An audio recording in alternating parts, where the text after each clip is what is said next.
आज के बानाबो ठाकुरबाड़ी स्पेशल निरामिष ছানার ডালনা। চলুন রেসিপিটা শুরু করি। এখানে 1 লিটার দুধকে আমি ভালো করে জাল দিয়ে গরম করে নিয়েছি। তারপর দিয়ে দিলাম ভিনিগার 3 চামচ। আমি ঢাকার সাহায্যে মেপে নিয়েছি, আপনারা 3 চামচ দেবেন তাহলেই হবে। এরপর গ্যাসের ফ্লেমটা অফ করে একটু নেড়েচেড়ে নিতে হবে, তাহলে ছানাটা ভালো মতো হয়ে যাবে। তারপর এটাকে কিন্তু ঠান্ডা হতে দেব। ঠান্ডা হলে ছানাটা একটু জমাট বাঁধে, তাই ছানাটা নিতে অসুবিধে হবে। এরপর একটা স্ট্রেনার রেখে তার মধ্যে একটা কাপড় পেতে ছানাটাকে ঢেলে দিলাম, যেন জলটা ঝাড়তে সুবিধে হয়। ভালো করে জলটাকে ঝেড়ে নেব।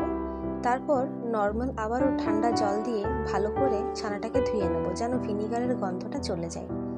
এরপর নিংড়ে নিংড়ে যতটা সম্ভব জল নিংড়ে এটাকে বেঁধে টাঙিয়ে রেখে দেব 30 মিনিটের জন্য কোনো এক জায়গায়, তাহলে এক্সট্রা জলটাও পড়ে যাবে। এরপর থালার মধ্যে নিয়ে আমাদেরকে এইভাবে মথে নিতে হবে যতক্ষণ না এটা স্মুথ একটা টেক্সচার আসছে। আমার এই ছোট্ট চ্যানেলে যারা নতুন, অনুরোধ থাকবে চ্যানেলটিকে সাবস্ক্রাইব করে পাশে থাকা বেল আইকনটা ক্লিক করে অল নোটিফিকেশনটাকে অন করে দেবেন। আর পরবর্তী ভিডিওতে কিসের রেসিপি দেখতে চান অবশ্যই আমাকে জানাবেন, আমি সেই রেসিপির ভিডিও নিয়ে যত শীঘ্রই সম্ভব আপনাদের কাছে হাজির হয়ে যাব। ভালো করে কিন্তু মথে নিয়েছি। এরপর শেপ দেওয়ার পালা। একটু একটু করে লেচি কেটে নেব আর হাতের সাহায্যে নানা রকম শেপ দিয়ে নেব। আপনারা চাইলে গোল, চৌকো, ডিম্বাকৃতি যে যেমন ইচ্ছে দিতে পারেন। আমি 5টা করেছি চৌকো, 5টা করেছি গোল, কারণ 10টাই হয়েছিল 1 লিটার দুধ দিয়ে। আমার এই রেসিপিটা যদি ভালো লেগে থাকে তাহলে অবশ্যই একটা লাইক, কমেন্ট এবং শেয়ার করতে ভুলবেন না।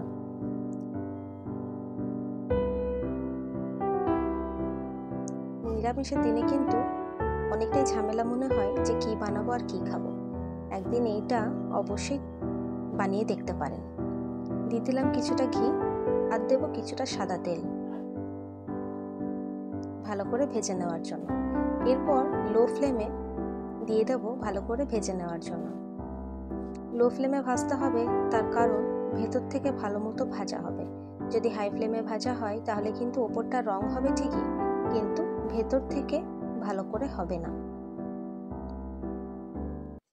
অনেকের মতে শক্ত হয়ে যায় ডালনাগুলো, ছানাটা শক্ত হয়ে যায়, একটু রবারের মতো লাগে, খেতে ভালো লাগে না। কিন্তু এইভাবে করলে একদমই নরম তুলতুলে থাকবে আর খেতেও দারুণ হবে। দাঁত না থাকলেও সে খেয়ে নিতে পারবে। উল্টে পাল্টে ভালো করে ভেজে নিয়েছি। তারপর তেল ঝেড়ে তুলে রাখবো সব কটাকে একটা পাত্রে। কিছুটা জল, তার মধ্যে বেশ খানিকটা নুন দিয়ে ফুটন্ত গরম করে নিয়েছি। তারপর সব কটা দিয়ে দিলাম আর ঢাকা দিয়ে রেখে দেব। কিছুটা তেল কমিয়ে নিয়ে তার মধ্যে দিলাম সর্ষের তেল, কয়েকটা আলু খোসা ছাড়িয়ে ধুয়ে কেটে রেখেছিলাম সেগুলোকে দিয়ে দিলাম ভেজে নেওয়ার জন্য। স্বাদ মতো নুন আর হলুদটা একবারেই দিয়ে দিলাম, আর দেব না সেই জন্য। আর আলুগুলো ভালো করে ভাজা হবে। লাল লাল করে আলুগুলোকে ভেজে তুলে নিলাম, তেল ছেড়ে ছেড়ে তুলে রাখবো। এরপর দিয়ে দিলাম তেজপাতা, শুকনো লঙ্কা, লং, এলাচ, দারচিনি ফোড়নে। ফোড়নটা ভালো করে ভেজে নেব। তারপর দিয়ে দিলাম আদা কাঁচা লঙ্কা বাটা। আদা কাঁচা লঙ্কা বাটাটা দেওয়ার পর ভালো করে কিন্তু কষিয়ে নিতে হবে। তবে তার আগে দিয়ে দিলাম জিরে গুঁড়ো, চিনি, হলুদ গুঁড়ো সামান্য।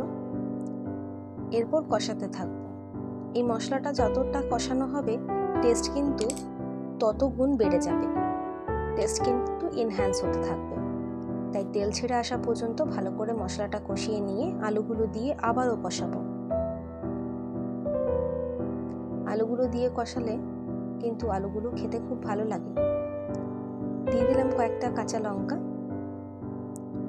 আর দিয়ে দিলাম জল। যেটুকু আলুটা সিদ্ধ হতে বাকি সেটুকুটা যেন সিদ্ধ হয়ে যায়, পরিমাণ মতো জল দিলাম। দিলাম কাশ্মীরি লঙ্কা গুঁড়ো, তারপরেই দিয়ে দিলাম ভালো করে জাল দেওয়া হয়ে গেলে, জলটা কমে এলে হাত দিয়ে টিপে জলটা নিংড়ে ছানার বড়াগুলো, তারপর আর কি 2 মিনিট জাল দিয়ে পরিবেশন করুন। আমি দিয়েছিলাম বাসন্তী পোলাওয়ের সাথে, আপনারা যার সাথে ইচ্ছে দিতে পারেন। চলুন, দেখা হচ্ছে পরের ভিডিওতে নতুন রেসিপির সাথে। সুস্থ থাকবেন, ভালো থাকবেন, সাবধানে থাকবেন, আর একবার বাড়িতে এটা ট্রাই করে দেখবেন। কেমন হয়েছে আমাকে জানাতে ভুলবেন না। ধন্যবাদ।